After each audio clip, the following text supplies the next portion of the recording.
uvela ungakwenzi. Ubaba ngoba sikhuluma kanje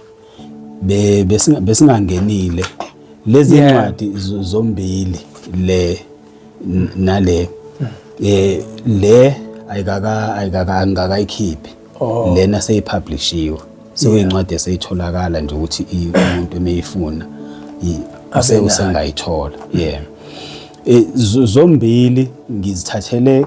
enkulumeni esike sibe nazo naseyimfundisweni umuntu afundisiwe zona ngokwasephakameni nakubanye nje abantu umuntu ahlangana nabo bekhuluma izinto eziyimpilo noma ezakhayo bese ke kube ucwaningo umuntu alwenzile le okuyiyona eseyikhona u-detox during construction ngibhale ngayincikanisa nalomsebenzi ekuyiwona engikwaziyo engicishe nami ngikwazi kusukela ebuncaneni bami lo waka construction kodwa ayikhulumi ngezinto zakwa construction ayikhulumi futhi ngempilo ya construction ikhuluma ngempilo yomuntu ukuthi uma ubhekene nezimo ezifana nalezi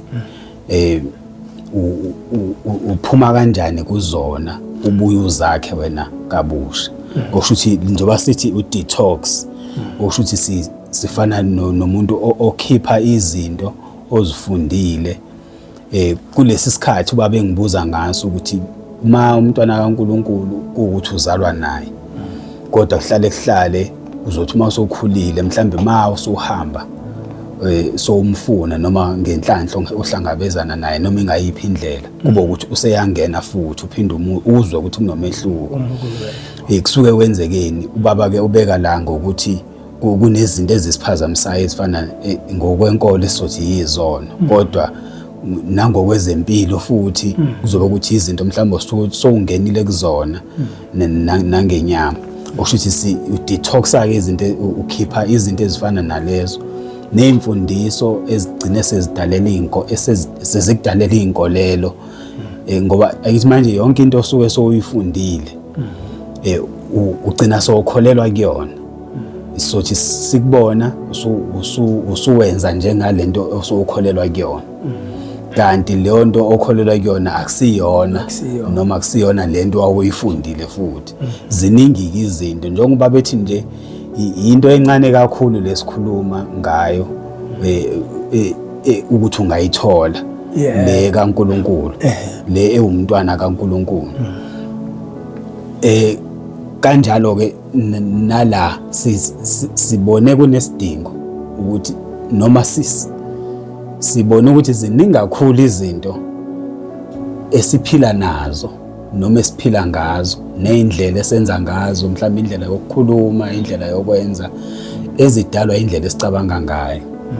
indlela esicabanga ngayo uthi izinto eziningi ozifunde endleleni nakwabanye abantu kodwa uma usulandela kahle kahle izinto ezingalungile okusuke kufuna kuhlala ukuthi umuntu abuye aphume kuzona mhlambe afune indlela mase ebona ukuthi seziningi kakhulu noma emva kwesikhathi esithile so lezi incwadi ziloko kodwa okungi-interesta kakhulu njengamanje ubaba besasingakaze singene kakhulu kulo engibhale ngayo la yona ngoba ikhuluma ngezinto ezenzeka kungekho umuntu okhulumile naye ozombona kodwa kuyizinto obona othuka seyenzeka njengoba ubaba uke wenza isibonelo sokuthi uba nento ukuthi ungahlangani nalowa muntu noma emekhuluma ungamphenduli ngoba mhlawumbe uzophoxeka mhlawumbe ukubone later so ngale ukuthi yazi kube ngihlangane naye kanti mhlawumbe udlule washaya umuntu ahlangane naye ngaleso sikhathi bese uyabona ukuthi uyazi uNkulunkulu ungisindisile lezi zinto ke sigcine sengithi izinto ezenzeka kuthulekile kodwa zizenzakalela ngendlela eqondanayo igama layo leno silence and synchronicity kuyigama leli i-synchronicity elingajwayelekile ngithatha emagameni abawasebenzisa kakhulu phesheya ngoba abanye babantu asebejulile kakhulu ngokulandela lezi zinto. Bona-ke uyabona ukuthi bathwele kanzima ngoba bazifuna ingekho kakhulu seduzane nabo lento kamoya. Bazifuna ngokwencwadi kakhulu, kodwa abantu sebehambile nje ngamazinga ukuzithola lezi zinto. So ezinye zezinto kulula ukuthi uzifunde kubona, ikakhulukazi uma ungabe umuntu okholelwayo nendaba yensesikole, ngoba phela isikole naso senza ukuthi ugcina sokholelwa. So bengithi namhlanje kubaba ngizothula lezi incwadi bese sikhuluma ke sibuka ezinye zezinto esengigcine sengibhala ngazo la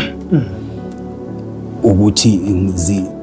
zihambisana kanjani nempilo yomuntu. Kodwa ke ngibona ngazuza ukuthi baba eziningi izinto sigcina sesikhava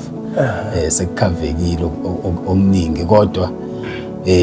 kuningi engicabanga ukuthi baba mhlambe emebona ukuthi sikufanele sikwazi ukukhuluma sike sikukhulume maqondana nempilo yomuntu nokukholwa nobudlelwane bakhe phakathi kukamoya nenyama, ukuthi izinto ezihlobana kanjani. Kanjalo nabantu, ngoba ngiyeza ukuthi ushuthi lento uma ulandela ifuna ukuthi uphinde uxhume kubantu ukuze ngendlela ethile. Manje bengithanda ukuthi sikhulume ngezinto ezifana nalezo.